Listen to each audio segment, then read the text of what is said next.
I found this article, guys, and I want to talk about this because we do property management, and this has come up a number of times. And in the summertime, one of the big issues, of course, is air conditioning. This is Las Vegas Real Estate Now with local real estate expert Harvey Blankfeld. There's an article in the paper recently, and the headline is, "What rights do Nevada tenants have when AC goes out?" Don't quote me 100% on this, but I was shocked to hear this number the other day, which I read it in an article. 86 people have died this year due to heat. Here in Vegas? In Vegas area. Yeah. This is a serious concern. Yeah, it does happen. Really? It's like 83, 80 something around there. Okay, well, listen to this article. This is kind of scary what would happen. And this is written by Finnegan Ballou. Finnegan. In the RJ. That's just a fun name. And in the article, he starts off with one of the worst things a homeowner can experience in Nevada's searing summer heat is the air conditioning going out. But what are your rights as a renter when the AC goes out? I can't sleep without the AC. And so this tenant, Ashley Webster, 36, who rents a unit at Latigo Complex and Silverado Ranch Boulevard, said her AC has been out since June 7th. This article was written on July 29th. So she's been without air conditioning through June and July. That's pretty bad. Wow. A thermostat in her hallway read 91 degrees on the morning of the 15th. Later that afternoon, her thermostat rose to 96. She said she can't eat there. She throws up because it's so hot. Yeah. It's dangerous. That's dangerous heat. Yeah. Because one of the things we always tell, even when you're selling your home, don't ever turn the air conditioner off. All the way off, yeah. Always have it set, maybe just have it set at 80 degrees. Or you don't have to have it down to 68 or 72, but have it set at 80 because if it gets because it gets incredibly hot inside that building. If it's 106 outside, it's probably 130 inside your building because the heat just kind of collects inside there. Right.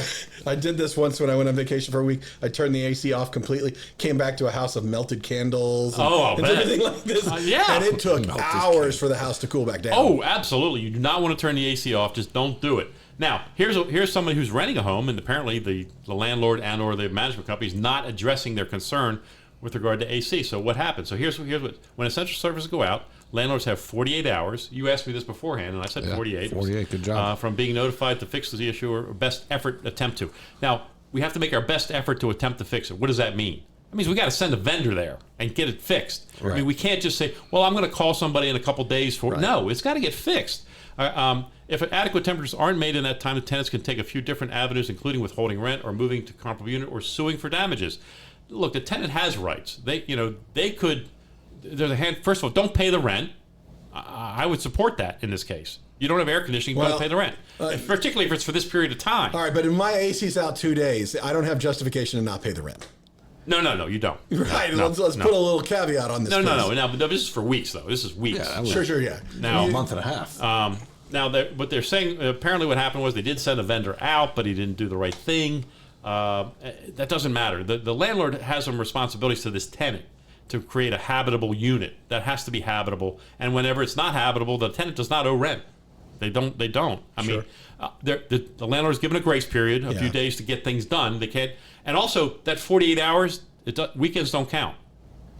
Holidays don't count. Business days? It's only business days. So if the AC goes out Friday night, the clock doesn't even start. And it's bound to be until there. Wednesday. Well, if I call Friday night, it starts, but then you don't count Saturday and Sunday. Right. And so Monday, Tuesdays, they need to have it addressed.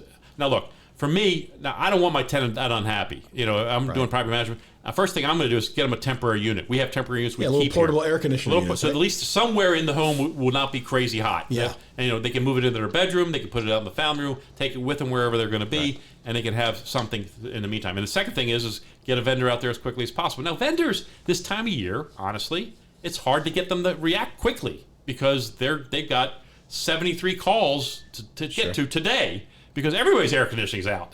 Air conditioning doesn't go out in the winter.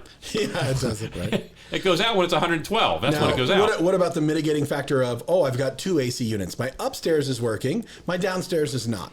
Then the landlord has a little more grace period. Right. Because now you've got some part of the home that is cooled and you can live and is livable.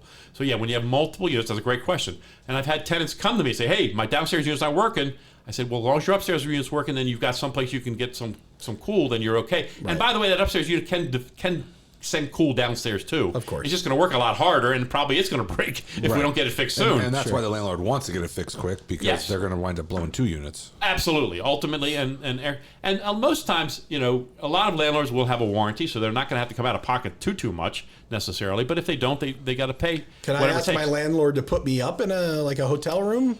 I think, okay, there's a handful of things that can happen. Yes. Yeah. I mean, I think that we always offer a couple of choices. Either we will abate the rent. You know, you don't have to pay the rent. Go live where you need to live. Live with your brother, your sister, your uncle. It for 3, like your AC ends up being out for a week. I'm going to take a week off of the rent, so you pay 75% of the total or something. Indeed. Like that? Or, yes, we'll find a hotel, we'll pay the hotel. And you still pay the rent.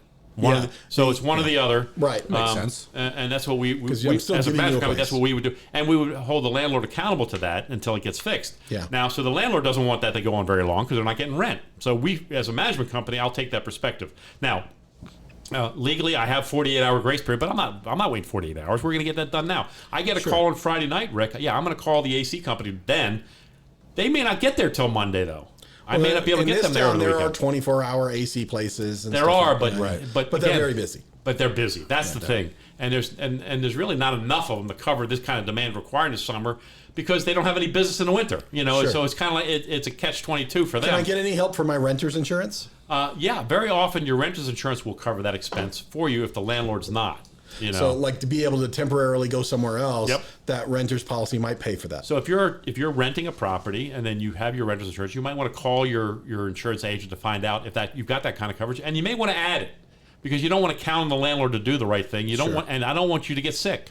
Because it's not a rule that say they have to pay to let you live. They may as a courtesy, but they don't have to. It might be like a rider on the policy or something. That's some policies automatically include it, and some don't, and so you can add it. Yeah. And there's all kinds of things you can add to a renter's policy. So obviously we're talking about AC here, but this I assume would apply to any health and safety issue, such as water's no longer working at the house. Essential. What do they call it? Habitability. Habitability is the key term. The house has to be habitable, so it has to have air conditioning, it has to have water, refrigerator, has to be secure. Yes. Well, refrigerator is debatable. I can give you a cooler. Yeah. I wouldn't say a refrigerator would run. It's interesting. It's interesting. Stove is debatable too. Dishwasher, no. You've got a built-in dishwasher right here. But it's definitely water, security too. The house has to be secure. You have to be able to lock your doors and close your windows. Right. Those are habitability issues, and so all those things have to be accommodated. So if you're a tenant and there's a habitability issue and your landlord's not addressing it in a timely manner, you do have recourse. You do have things you can do.